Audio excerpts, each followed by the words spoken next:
Humain et nature ne forment qu'un depuis toujours. Et c'est évidemment le cas dans ce que nous avons vu, c'est-à-dire dans l'animisme.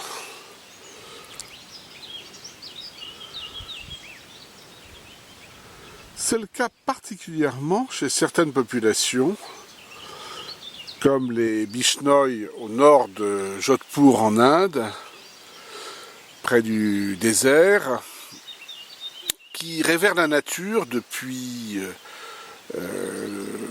1500, et même en 1730, 363 d'entre eux moururent en enlaçant leurs arbres pour refuser qu'ils soient coupés. Ce respect de la flore et de la faune est très important pour beaucoup de populations.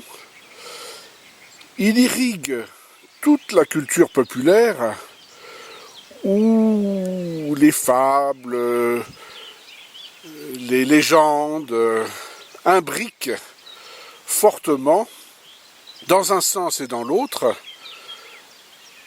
les animaux ou les végétaux et les humains, les lieux et les humains.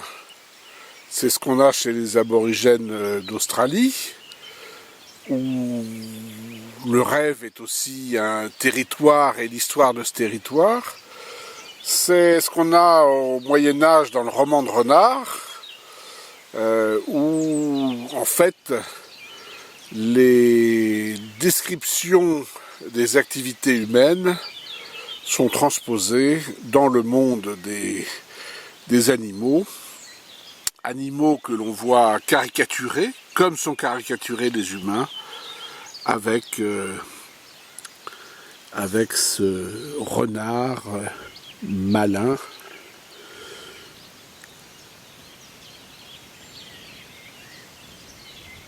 qui défie les lois de la société.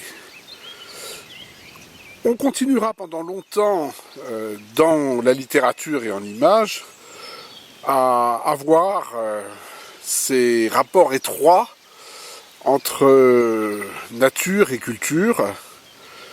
Et on peut rendre ici hommage au XIXe siècle avec ce grand illustrateur qu'est Granville, qui a notamment participé à journal La Caricature de Philippon, sous Louis-Philippe.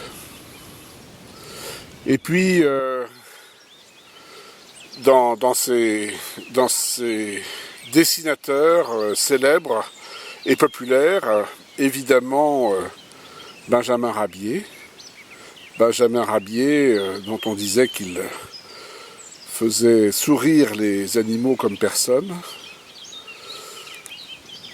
et dans des domaines différents, notamment le domaine scientifique, cet extraordinaire personnage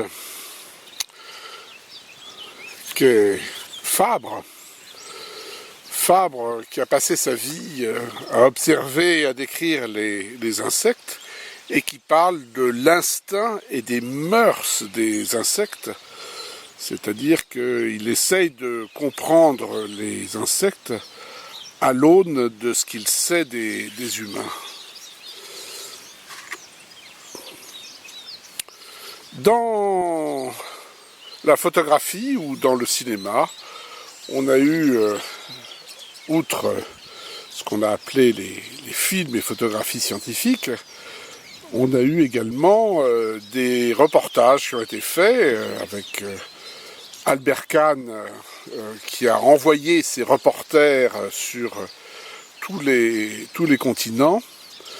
On a eu des reportages qui ont montré et qui ont essayé de décrire la vie d'un certain nombre de populations dans ce projet utopiste de mémoire de la planète. Et également, on peut conseiller le travail de Flaherty, qui s'est voulu un cinéaste du réel, mais on a vite compris que le réel, c'est le choix que nous faisons dans la réalité. Il n'empêche que Son travail laisse des traces des rapports de ces humains avec la nature et la nature de leur époque.